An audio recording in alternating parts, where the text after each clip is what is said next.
كتاب أنزلناه إليك مبارك ليدبروا آياته وليتذكر أولو الألباب. Assalamu alaikum wa rahmatullahi wa barakatuh. My brothers and sisters, at times we lead a life filled with distress. We're anxious. We have so many issues. We are not happy. There is sadness that has overtaken us. We feel so upset with everything around us. At times, because of human nature, we would probably feel so low and not understand why is this happening to us. Well, Allah tells us to turn to revelation. Allah tells us to turn to the guidance that He has sent us. What is that? It's revelation. If you read the Quran, if you recite it, you benefit. If you hear the recitation, you benefit. If you try to understand it, you will benefit. But ultimately, when you practice upon the instructions of the Quran, then you will achieve comfort and peace, goodness, serenity, and Allah will take you out of your mess, and you begin to understand that even if I don't have certain things in my life, I am still content because that is the decree of Allah. You begin to live with some of the hardships that you're facing, and Allah helps you through them.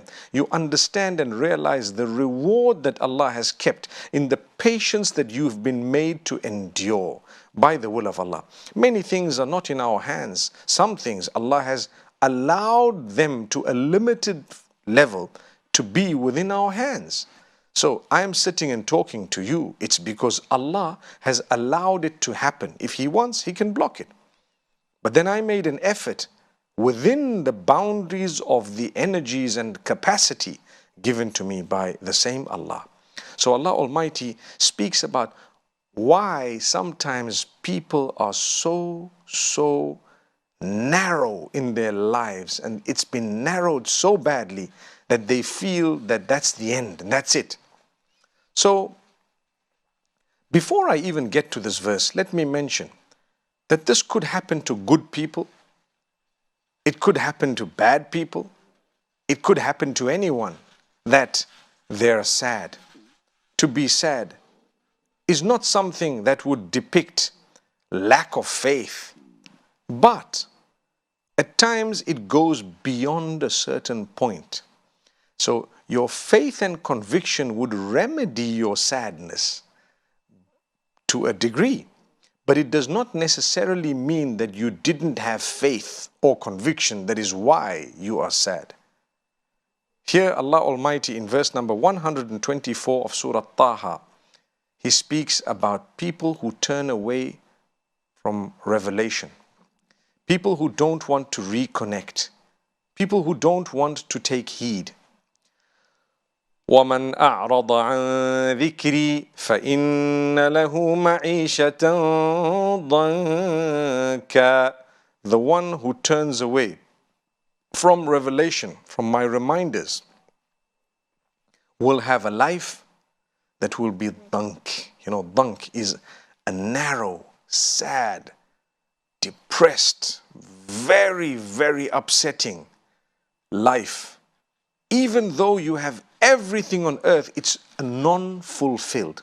Now, that doesn't mean that depression is caused by lack of faith. No. But it does mean that there are people who might be in that situation for many reasons. One of them is they may have turned away from the reminders that Allah has revealed. That's what the Quran says. Man a'rada an dhikri fa inna lahu ma'ishatan danka. Allah didn't say the one who is depressed is because he turned away. But Allah says those who turn away will always be from among those who don't have that contentment. They lack that ultimate happiness and joy and contentment. There goes. So it's a very delicate situation because some people misinterpret this and say, oh, you're depressed. Well, your iman is weak. Not necessarily. People suffer mental health issues, not necessarily because their iman is weak. Sometimes it's really a human thing. I mean, too much is going on, or something's been happening, or whatever else it may be. It could be a lot. You have to ask experts. But at the same time, those who have learnt revelation will be able to tell you that you should remedy this as well. Because there is a chance that at times, the reason why we're so unhappy is because we have turned away from Allah. At times it can happen. And that's why you find people find a lot of comfort when they've reverted to Islam. They find joy, yet they had all the freedoms of doing whatever they wished and willed before that. They tattooed themselves, they went to the clubs, they went to the pubs, they had alcohol, intoxicants, they didn't even have a term known as adultery or fornication. They did what they wanted, when they wanted, how they wanted, with who they wanted, and they had all the money on earth. They ate what they wanted, when they wanted, how they wanted, where they wanted, and they were not happy. There was no deep contentment in their lives. Allah says, discipline yourself. Start following the rules of the Almighty who made you. You find solutions to all of this. You don't just do as you please. If you're a believer, you do what pleases Allah, and you will achieve the contentment. Look at the faces of those who have good habits. You pick it up straight. This person really has a decent life, mashallah. They respect themselves to begin with. They carry themselves in a specific way. That's why when Allah describes the true believers, Allah says they are the ones who walk on the earth with a lot of humility. They walk on the earth in a beautiful way. Immediately they recognize that these people are worshippers of Allah. So it's because when a person becomes a worshipper of themselves or a worshipper of the devil, there are signs that will show that. It will reflect that this person is a person who's lost themselves. They don't even respect themselves. They have no level of values, morals, or it's a very low level, or whatever else it may be. Or they've decided to discard all of that and not even consider it important.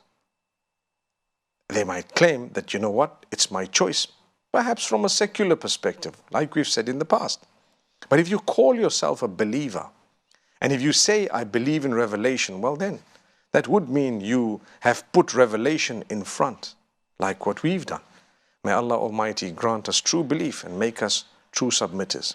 So Allah Almighty says, فَإِنَّ لَهُ مَعِيشَةً ضَنْكَ. A person who turns away from revelation will have a life that is narrowed, a life that is like choking you. وَنَحْشُرُهُ يَوْمَ الْقِيَامَةِ أَعْمَى. Worse than that is that on the day of judgment, that person will be resurrected blind. They won't be able to see. They won't be able to see. And they will say, oh our Lord, why can't we see here, yet we used to see on earth? I mean, you resurrected us, but you resurrected us with one thing missing, and that is our eyesight. We can't see anymore. And that is when Allah Almighty will respond to them. And the statement is, كَذَلِكَ أَتَتْكَ آيَاتُنَا فَنَسِيتَهَا وَكَذَلِكَ الْيَوْمَ تُنْسَى. In the English language we say, someone has turned a blind eye to something. If you've turned a blind eye to something, it means you ignored it completely. So in the Arabic language, Allah Almighty says, our signs came to you, you turned a blind eye, you ignored our signs completely. Today, we have resurrected you blind. So when a person turns away from revelation, two things are mentioned in this verse of Surah Taha that person will struggle with. Number one is on earth. On earth, their life will be void of contentment, the true contentment. Their life will be narrow. And secondly, in the hereafter, they would be resurrected blind because they turned a blind eye to the goodness and revelation on earth. When it came to them, they didn't want it, they saw it, they read it, they heard about it, they understood it, but they turned away from it. If that's the case, Allah says, well, we're going to resurrect you blind. And when the person questions why, they will be told clearly. The reason is, you turned away from what we revealed. Today we're turning away from you. You forgot. You intentionally looked away from. So today we will intentionally forget you. May Allah Almighty forgive us, grant us strength, and never make us from among those who turn away from the goodness and the reminders and revelation. May Allah help us reconnect with revelation. أقول قولي هذا وصلى الله وسلم وبارك على نبينا محمد. كتاب أنزلناه إليك مبارك ليدبروا آياته وليتذكروا